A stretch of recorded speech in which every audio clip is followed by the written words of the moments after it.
All right, I'll call to order the Technology Committee meeting, November 16th, 2018. And Madam Clerk, if we could have a roll call. Mayor McCallum. Here.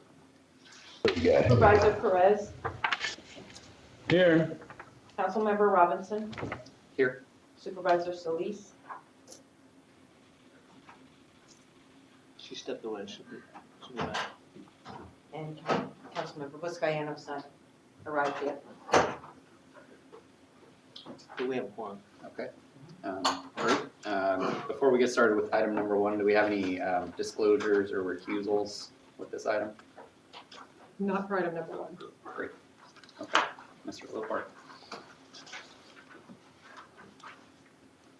Oh, Sorry. all right. And R. That's okay. Agenda item number 1, I'm Joseph Lopat, and it's about conducting an emission study for on-use of alternative diesel blends in off-road heavy-duty engines, and an additional add-on to this proposal is to amend supervision awards for 2 contracts. Background, AB 32 requires a return to 1990 greenhouse gas emissions levels by 2020, creating an urgency for mitigation from all technology pathways. Currently, there's a growing interest in renewable fuels, and it's been shown that these renewable diesel fuels, such as renewable diesel and biodiesel blends, have shown to reduce greenhouse gas emissions and criteria pollutants. Renewable diesel has shown the most promise of all the other diesel blends. It has a similar molecular structure and as fossil diesel and is stable and cleaner. South Coast SCAQMD and the Bay Area Management District sponsored a study in 2017 where they did a lab study to test renewable diesel, and they found out that it's possible to reduce NOx by possibly 13%. There's also NOx mitigated biodiesel. Biodiesel is produced differently than renewable diesel. The renewable diesel is a hydrogenated product, and biodiesel is less stable and has a NOx penalty. But it has been found that biodiesel, when it's mixed with some different emulsifiers and additives, antioxidant additives, it can have a NOx benefit. So it might be worth doing more research and study on that. That being said, it is the district's interest to realize any NOx reduction from using renewable fuels and older engines, especially older off-road engines such as stationary generators, construction equipment, tractors. And currently, CARB is undertaking a study with UCR CSERT, mainly on on-road heavy-duty engines. The district's part of this study would be to take 2 tractor engines, and one of them would be SCR newer model tractor engine, and compare it with the older tractor engine that doesn't have any emissions regulations equipment on it. And we'll run both of these tractor engines on the renewable diesel, biodiesel blends, and renewable diesel with also an emulsifier in it, an antioxidant, to see if we can gain some benefit on NOx reduction. We'll take this 2 tractor engines, and UCR CSERT will perform a comprehensive emissions analysis on these fuels. They'll study criteria pollutants such as NOx and PM, physical and chemical characterization of ultrafine particles, and any other dangerous, harmful substances that may exist in exhaust from these engines using these fuels. His intention to increase market awareness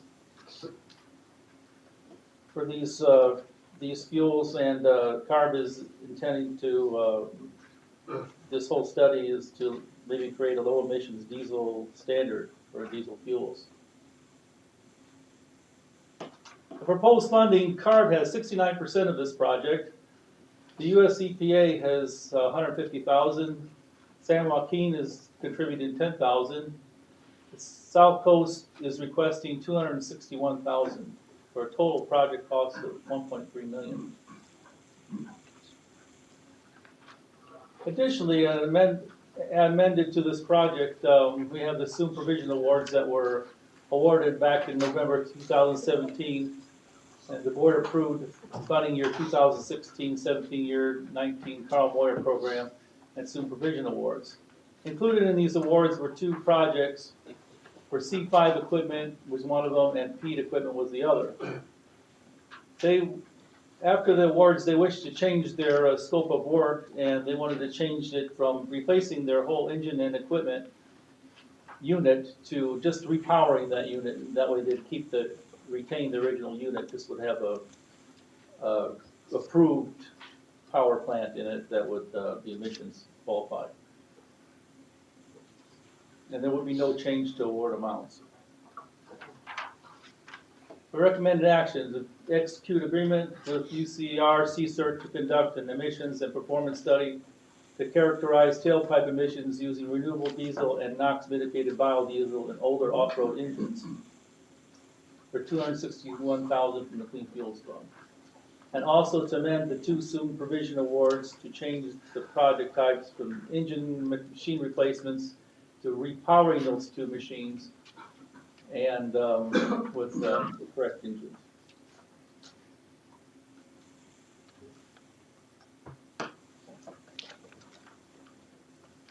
Great. Thank you very much for the presentation. Mr. Chair, we got started without you, but I'll hand the invisible gavel back to you and it's yours to run. Thank you, Council Member. Any member of the public wish to speak on item 1 that's before us? No one here at the LA County Supervisor's Office? No one in Diamond Bar. Okay, hearing none. Any questions, comments, colleagues? Miss Supervisor Solis just joined us. Okay, sorry. Thank you for having me. No, you're welcome. Any questions, comments? Item number 1? Cal, entertain a motion to approve item number 1. I'll move the item. So move. Okay, we have a motion and a second. Roll call vote, please. Mayor McCallum, Yes. Supervisor Perez, Yes. Councilmember Robinson, Aye.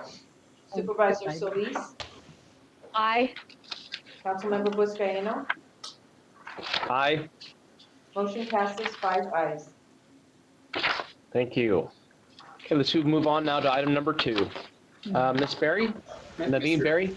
Mr. Chairman, I need to recuse myself from agenda item number 2 because of a financial interest in Total Transportation Services, which is materially affected by this item. So, do I need to leave the room? So ordered. Okay, so I need to step out of the room as well. Yes. Yeah, I would recommend that you step out of the room, council member. Thank you. Any other recusals? Conflicts? Okay, let's now hear item number 2. Good afternoon, Chairman Buscaino, Naveen Berry, and I'll give a brief presentation on some of the recent awards that were made to the ports of LA and the ports of Long Beach. This committee may recall last month the staff came and received approval from the tech committee and then eventually the governing board for doing battery electric trucks by Volvo. And that $45 million grant was under ARB's Warehouse and Freight Initiative solicitation that was out. Pleased to inform the committee, and in the next few slides I'll cover some details, that overwhelming majority of that $150 million that was allocated towards that solicitation has come to the South Coast SCAQMD in form of awards. As I indicated, in July, both ports of LA and Port of Long Beach individually submitted applications for that solicitation. And this covered a broad range of on-road and off-road equipment, as well as some marine equipment that was near zero or tier 4 or better technologies. So just a little more detail on the Port of Long Beach proposal. They actually received an award from ARB for $50 million under the solicitation. Specifically, that project covers a broad range of equipment, rubber tire gantry cranes, yard hostlers, and some on-road Class 8 trucks to develop and demonstrate the zero-emission cargo handling equipment, as well as some near-zero-emission marine equipment and the charging infrastructure that goes along with those. And that particular Long Beach proposal included partnerships with the ports of Oakland and Stockton. So the awards for the $50 million will be felt statewide, but a bulk of that will be operated and demonstrated within the Port of Long Beach. Port of Los Angeles, as I said, also submitted a separate application, and their application really focused on developing and demonstrating 10 fuel cell Class 8 trucks. These would utilize a Kenworth platform with a Toyota Mirai fuel cell system. And that's a project that you've heard of before called the Portal Project that Toyota did on their own. And this is actually increasing that demonstration to 10 total trucks. And as part of this particular project, there will be a new hydrogen station for larger dispensing capability in Wilmington at a at a terminal operator in Port of LA, as well as in the Inland Empire in Ontario. So we're quite excited about having 2 stations that will continue to provide that hydrogen for these larger vehicles, even above and beyond the demonstration period.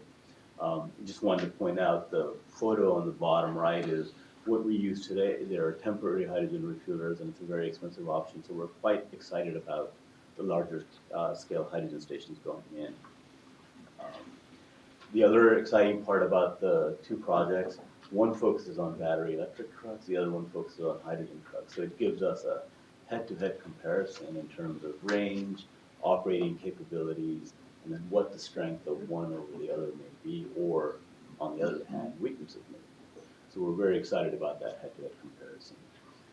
Slide number 5 just basically summarizes the overall project cost for the Port of Long Beach project.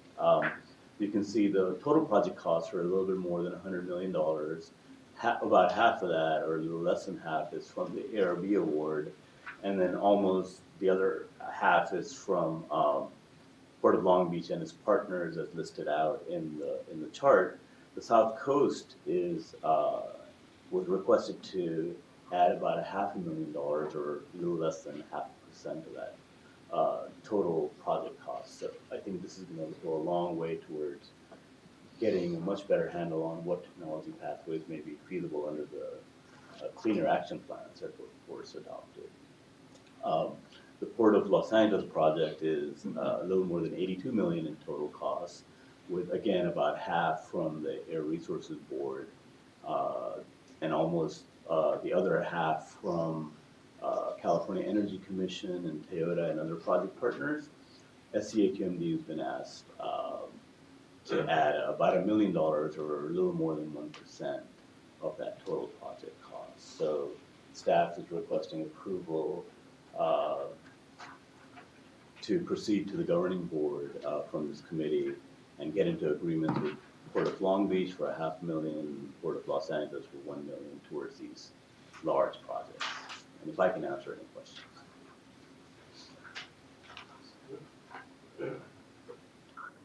Any questions, colleagues? Okay, hearing none. Member of the public likes to speak on item number 2 that's before us? None here. None here at the LA County building. As long as you all are taking care of our folks on the 710 Freeway North, I'm okay. The impacted communities, right?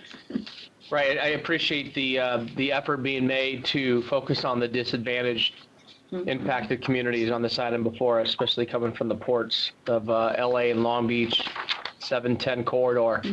So good work. Thank you. Okay, without further discussion, I entertain a motion to approve item number 2 that's now before us. So moved. Second. Okay, we have a motion and a second to approve item number 2. Roll call vote, please. Mayor McCallum. Yes. So prior to taking the vote, I would like to note for the record that we are seeking approval of this item pending a decision regarding the necessity of obtaining campaign contribution disclosure forms from certain project partners. And we anticipate that we will have an answer to that question before it's sent to the governing board for approval. Very good. I'm assuming council will advise at our governing board meeting in December, correct? That is correct. Thank you. Okay, roll call vote, please. Mayor McCallum. Yes. Supervisor Perez. Yes. Councilmember Robinson. Sorry. Supervisor Solis. Aye. Councilmember Buscaino. Aye. Motion passes 4 ayes. Thank you. With that, let's now move. I'm sorry? We're good? Getting Dwight back in the room. Councilmember Robinson, we can welcome him back. He's here. Thank you. Fantastic.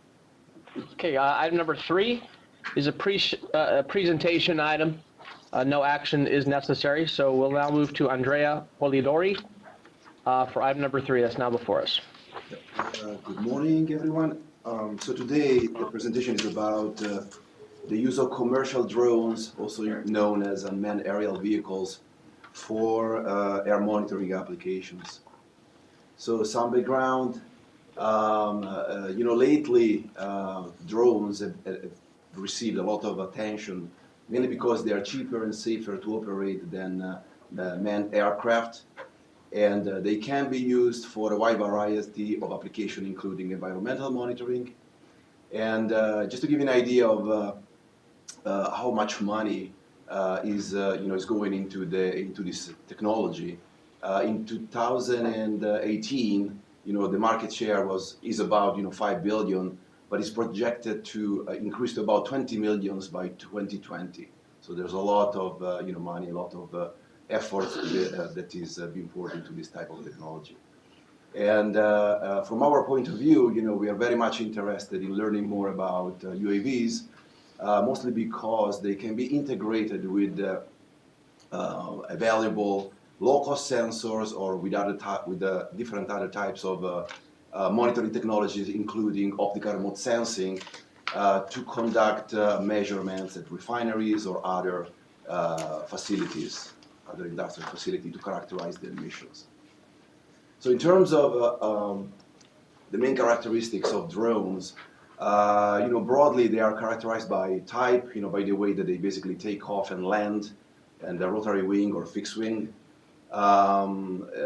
In terms of range, it's very variable depending on the fueling source they use. For electric drones, depending on the payload and on the size of the drone, the range is about 15 to 45 minutes. Lately, vendors and manufacturers have developed hybrid hydrogen drones that can be up in the air for about 6 hours. And of course, larger drones that use gasoline can fly for more than 10 hours. So in terms of altitude, there are restrictions from the FAA, the Federal Aviation Administration, and generally speaking, for commercial drones, that limit is about 400 feet. And as you can imagine, in terms of cost, also very variable depending on the characteristics, the size, can vary between a few $100s to more than $10,000. So why are we interested in using UAVs? They can definitely augment our monitoring capabilities. And in the past several years, they have become more viable, more affordable, and safer to use. And if you remember, we have several programs at the SCAQMD, such as the AQ-SPEC, that is dedicated to evaluate and also use low-cost sensor technology for monitoring criteria pollutants and their toxics and other pollutants in the air. So definitely, these and other programs, including our optical remote sensing program and some of the work that we are doing in spatial monitoring, there's a lot of synergy between the objectives of these current programs and existing UAV technology. So in terms of specific application, I've listed a few there, meteorological measurements, continuous gas and particle monitoring, and people recently, they have been using this drone to characterize the spatial variability of gases and particle pollutants for different type of applications. In terms of usefulness for refineries, other facilities, power plants, landfills, they can be used for leak identification, incident response, to identify odor complaints, and for fence line monitoring using, for the most part, remote sensing instrumentation. So here I have an example of how this type of technology is being used to characterize emission from marine vessels. This is an example from actually a good friend of mine, Dr. Ning Xi. He's a professor at Hong Kong University. And essentially, he developed a sensor package that includes SO2, NOx, CO, CO2, VOC, and PM sensors. And he installed this sensor package on a drone. And what basically his group did, he flew this drone at different distances from a marine vessel plume. So it went very, very close to the plume. And what they determined is basically the ratio between these pollutants and CO2, which is known as emission factor essentially. So they did measure concentration, but the theory here is that for a certain source, the emission factor for that source should be relatively constant. So this is a very good way to identify potential emissions from marine vessels and characterize whether or not, for example, they are using high sulfur or low sulfur fuel.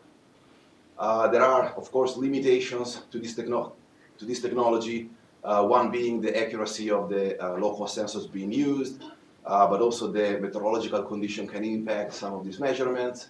And of course, as you can imagine, operating a drone like this in the port area could be, in theory, quite dangerous just because of the steel structures that are present all over the port. And one of the main limitations are that in order to conduct this kind of studies all over the world, and of course here in California as well, you need to get permits from the port, from the FAA, and from other authorities, but that can be done. So in terms of regulation, the 14 CFR Part 107 is the regulation that covers recreational or commercial use of drones. There are several basic requirements for operating these drones. One of them is that you need to register the drone, need a certificate for flying the drone. The weight of the drone has to be 55 pounds or less. The drone always has to be within the visual line of sight. And then, of course, you cannot fly it over people, near aircraft, or near major airports. And as I said before, there's a height limit, which is 400 feet. But all of these rules, they are subjected to waivers, what they are called COA, or Certificate of Authorization. And I listed there the FAA website in case you are interested in finding more about all these restrictions. So in terms of a potential path forward for the South Coast SCAQMD, we have been, of course, we are interested in this type of technology because, we realize that it can augment our monitoring capabilities. And we have been contacted by several vendors and contractors, and we have been contacting several vendors and contractors to learn more about what's available and about what can be done, so that we can, eventually start, some sort of pilot study to kind of understand better the capabilities of this technology. So, what I listed here at the end of the presentation is that potentially we could think about releasing an RFP for a technology demonstration to try to characterize maybe, different emission sources from landfill, from refineries, other industrial sources, and also to better characterize leaks from various industrial operations. And this concludes my presentation, and I would be more than happy to answer any questions. Thank you. Thank you so much. Any questions, colleagues? Just related, Yep, Mr. yeah. Chairman, just related to privacy issues, what do we need to be aware of here? Maybe from our council, some privacy issues? Yep. So with respect to, Go ahead, sorry. oh, But you could go first, Andre, and then I'll chime in. No, in terms of, what we are aware of are the limitations from the FAA, and so I listed there the main restrictions. So, but again, depending on the particular use and application of this technology, we can get waivers. So, for example, for the marine vessel study that I just, showed before, this was done in Hong Kong, but I know that, there's people that is interested in conducting the same type of study in California and in the US. So, they have applied for different kind of waivers specifically to conduct this study. So, There are limitations, but at the same time, there are ways to get waivers or authorization to conduct any kind of study that we have in mind, or at least most of them. And in terms of, to the degree your question related to individual privacy and privacy rights and those types of things, presumably the drones would be flying in open space and outdoors, areas where you would typically not have a reasonable expectation of privacy. One of the old doctrines that addresses this is called the open fields doctrine, meaning that somebody generally doesn't have a reasonable expectation of privacy in something, in an area where you can be seen from the outside. So I don't think we'd have an issue there unless we were to, be looking into buildings and things like that. And is that a possibility, though? I mean, just the hypothetical. My sense is that you may hear from the business community about privacy in terms of internal operations, things of that nature. Issues with some of their restrictions that they don't want to disclose to other commercial competitors. I don't know. I'm just trying to hypothesize what comes up in our own other deliberations here at the board. Yeah, with that one, I think it would really be fact dependent. I don't think our intent would be to go and do things that we couldn't otherwise do. As a general rule, we have a right to go into all the facilities that we issue permits to. So I don't think that would be an issue. The thing that I would be more concerned would be about individual homeowners, things like that, where there is an increased expectation of privacy. I would say that with respect to businesses, albeit not, classified industries and things like that, I think there is a somewhat of a lessened expectation of privacy. Just to add to that. But that is an issue, and I think that's going to continue to be an area of law that continues to develop. Just to add to that, to the extent that the drones are only monitoring for air pollutants, there's no real right to privacy for that type of information anyways. No trade secret or any other privilege that applies. Okay, I'm sure we'll learn more. Thank you. Yeah, I too, Supervisor, I'm anxious to hear more about the feasibility of the deployment and how we'll internally, how the district can handle the complaints and the enforcement of say, drones going elsewhere. Will the feasibility include those concerns? Yeah, Councilman, I think we're looking at it simply an evaluation of the technology, whether it's capable of doing some of the monitoring that we want. So we're not entertaining it as an enforcement tool as of yet. We need just to understand the technology's limitations. Fantastic. It's forward thinking. I think it's necessary in today's climate, literally. Any other questions? Mr. Chair? Please, Supervisor. Yes, thank you.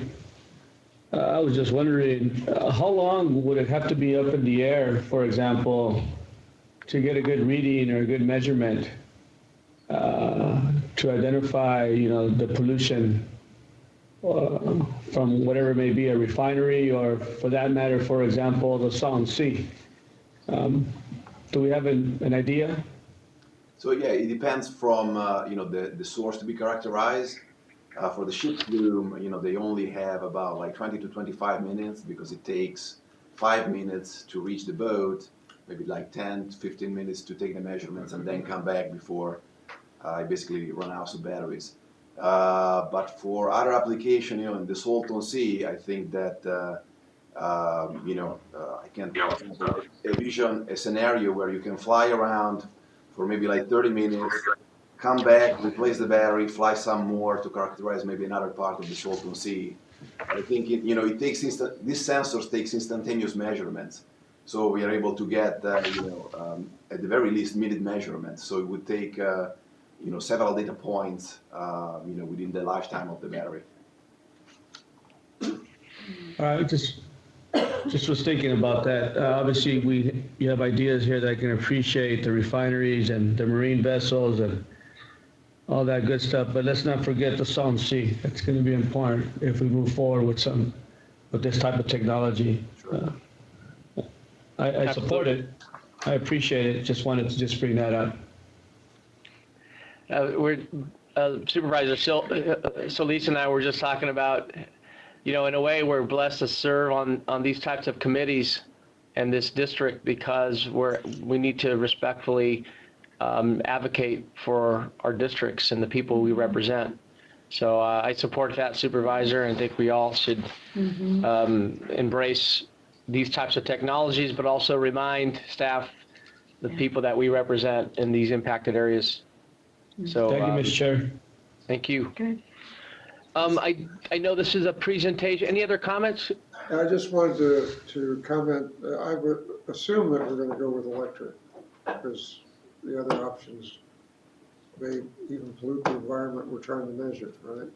Yeah, that is true. I think that's the most viable and most commercially available. And have you thought about the range that we would be able to fly these at? In terms of distance, right? Yeah, So it could be, one of the limitations is that there has to be line of sight. Right. So even if you can go 5+ miles, you need to be able to see the drone. So Yeah, I would but- say that a couple of miles is possibly reasonable. yeah, if the controllers will communicate that far, so. Correct, right.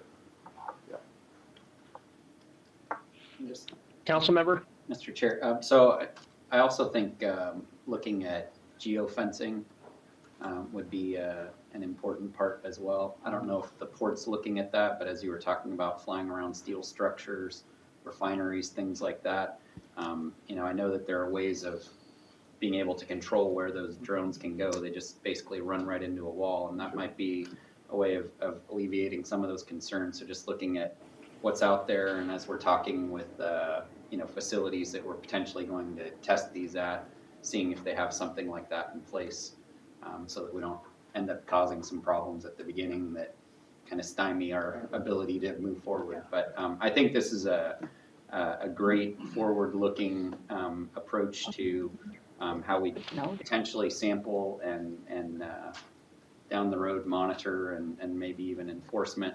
I've also encouraged industry in a few speeches that I've made that I think that it's important for each business that is concerned about their impact. I have drones at my business. My director of operations has been instructed fly once a month and get about 30 minutes of video just to get a bird's eye view of our facility, to see what it looks like. Google Maps is a snapshot once every however many years, but looking at that regularly I think is important, whether it's metal plating finishing businesses in Paramount, whether it's refineries, whether it's a dry cleaner, whatever it might be, just to see what does that look what does that look from in my case probably 100 feet, not 400, but just understanding what. And so, I think that's a good thing to encourage businesses to do as well. So. If I might, Mr. Chair, one of the aspects, of course, is knowing where the drone is. And not just visually saying, oh, it's over there. You're going to have to, if you're going to be using it for finding out where this plume or whatever it is going, or as an enforcement tool eventually, then you're going to want to know precisely where the drone is at.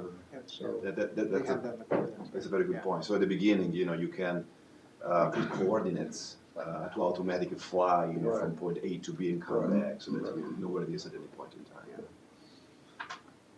That's neat, 'cause we Supervisor. facility video. Yeah. Yes, Mr. Chairman, I had a question regarding how we're going to outreach to the community, because there are various drones that are operated by public safety and private individuals, and I think sometimes our communities become very, very concerned about what is going on. So in any event, I just think if we given any thought to that, and that's something we may want to review. I know we've had issues here in the county when our public safety officers have used drones. And there are questions about that with respect to what the use is for. So I think it's really important for us to educate and really inform our communities or responsible agencies also that they're aware that we're out there, or if we are going to be out there. I'm just throwing that out. Yep. Yeah, we'll include that. So if and when we do decide to do a project with an RFP, we will include that to do that appropriate outreach.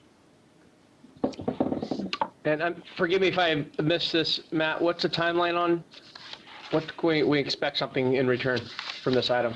We're still currently vetting because the staff is meeting with several vendors, so the timeline is probably 3 to 6 months still. Wonderful, got it. Thank you, good work. Looking forward to seeing this technology. Any other questions, comments? Okay, hearing none. Yes, we now this is a presentation. I don't necessarily have to take public comment, but I will. If members of the public are here to speak on this item, please come forward. Good afternoon. You can identify yourself. Good afternoon. My name is Alex Spatteroo. I run a green technology transfer company. I now am working with a company in Denmark called Explicit APS, which has deployed a drone-based sensing system that is used to target and identify ships who break the low sulfur rule. This is something that has an environmental justice and immediate application impact on any port anywhere, including the ports of Los Angeles and the ports of Long Beach. It will allow 3 existing regulations that control low sulfur use in ships to be actually put into place in a more effective manner. Currently, ARB has 2 to 3 inspectors that occasionally, randomly board ships and take samples of fuel to assess whether or not that fuel complies with the low sulfur rule. And within, for instance, in 2017, they were able to put out 10 violations from the entire state of California. We calculate, based on the cheating occurrence that's been identified in Europe, that there are roughly 700 cheaters in the ports of Los Angeles and Long Beach alone. So that can generate both revenues for additional projects to do air quality improvements, as well as improve the air quality in San Pedro, Wilmington, Long Beach, and other communities that are suffering from environmental justice disadvantages because the targeting of these ships is ineffective. So this technology is available now. I also teach at UCLA, and I also have teaching a course at UCLA with the Institute of Environment and Sustainability, where the class is preparing an application to TAP to demonstrate this technology in the ports of Los Angeles and Long Beach, with help from the Maritime Academy, the training ship Golden Bear. So we made quite a bit of progress. ARB has agreed to take samples on the ships on the Golden Bear, also to analyze them, and we made a presentation to AQMD staff yesterday. So that's about it. Thank you. Thank you for your testimony. And the other thing that I want to say, I really want to support what you guys are doing here with drones. It's really phenomenal. I really encourage that. Thank you, sir. I believe there's another member of the public. Yes, please come forward. Your name, please. Welcome. Susan Stark with Marathon Petroleum Company. And I just wanted to follow up and say I appreciate the comments by Supervisor Solis and others. One of the things at refineries, I can speak for mine, but I think for others as well, is our site security does watch out for drones for safety reasons, for potential interference with equipment or homeland security issues. So I would just say, I'm sure you're already thinking of this, but to coordinate with facilities, you don't want the drones chased off or something like that. So just wanted to mention that detail. Thank you. Thank you, Susan. Any other members of the public wish to speak on this presentation? Okay, hearing none. So colleagues, I'll turn to the agenda. Any other business before this committee? Hearing none. Any member of the public like to speak on a non-agenda item? General public comment will be heard now. No one here at LA County. I'm here. The office is here. Fantastic. Okay, so with that, have a blessed Thanksgiving, and we are now adjourned. Thank you. Here.